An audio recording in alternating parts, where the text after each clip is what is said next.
काजामाति दखरा एबसुनि 14थि बोसोरसालिया जथुमा बिथांमोना सानसेनि हाबाफारि लानानै मेहेर गोनाङै बिथांमोना खुंदों आरो बे समाव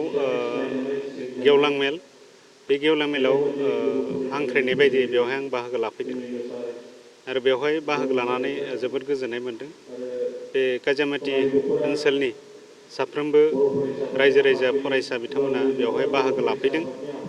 आरो बिनि थाखाय आङो दुलाराय बर' फरायसा आफादनि जानानै काजामाति दखरा एबसुनि मानगोनां बिबानगिरि बिथांमोनखौ आं साबायखर बावदों। लोगोसे काजामाति दखरा एबसुनि बे सानसेनि जि हाबाफारि लानानै बोसोरसेला जथुमा खुंनाय बे फुंनिफ्राय बाहागो लानानै नैबे गेवलां मेलसिम काजामाति ओनसोलनि साफ्रोमबो रायजो राजाफोरा बाहागो लाबाय आरो फरायसा बिथांमोना बाहागो लाबाय। बाहागो लानानै जाफुंसार होनायनि थाखाय आङो बयनिसिमबो बे समाव साबायखर बावहरदों। फैबाय थानाय समाव दुलाराय बर' फरायसा आफादा मा मिशनफोर लानानै खामानि मावलांगोन दा बिनि सायाव रायजो राजा बिथांमोनजों सावरायनाय जादों। दा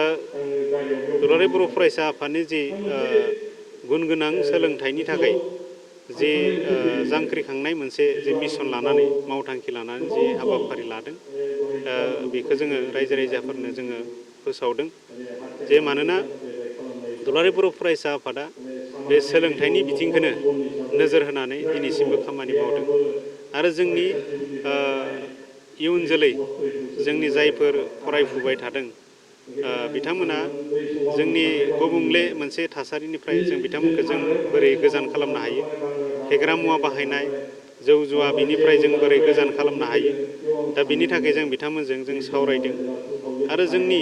फंबाय बिनानावफोर जायफोर फरायफुबाय थादों बिथांमोना जाहाथे उन्दै बैसोआव हाबा जानायनिफ्राय बोरै जों बिथांमोनखौ मोनसे गोथों मोनसे लामा दिन्थिनानै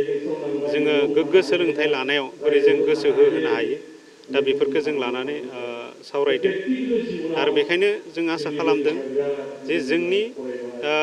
इयुन जोलै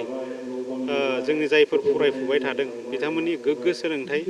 लानांगौनि थाखाय आरोबाव दुलाराय बर' फरायसा आफादा जेरैबायदि खामानि मावनांगौ जेब्लाबो खामानि मावलांबाय थागोन आरो बेखौनो खावलायनो सानदों जे दुलाराय बर' फरायसा आफादनि मोनफ्रोमबो हाबाफारिफोराव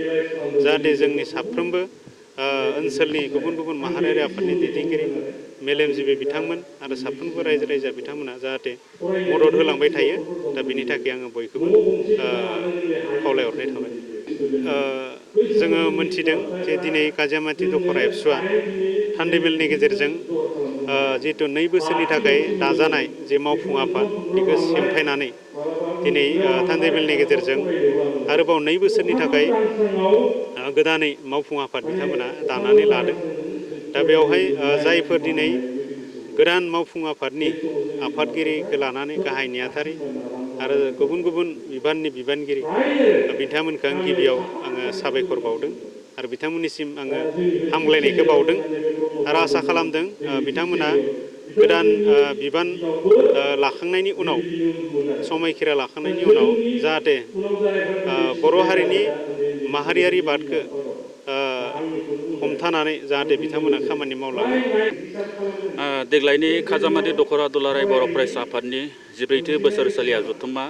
आरो गेवलां मेल सानसेनि हाबाफारि लानानै खुंनाय जादों। दा दुलाराय बर' फरायसा आफादनि संबिधान मथै 2 बोसोर बिबान लानानै खामानि मावनाय थायो। दा बिदिनो काजामाति दखरा दुलाराय बर' फरायसा आफादा 2 बोसोर जानाय लोगो लोगो दिनै गोजाम आफादखौ सिफायनानै गोदान बिबान दानाय। दा दिनैनि समाव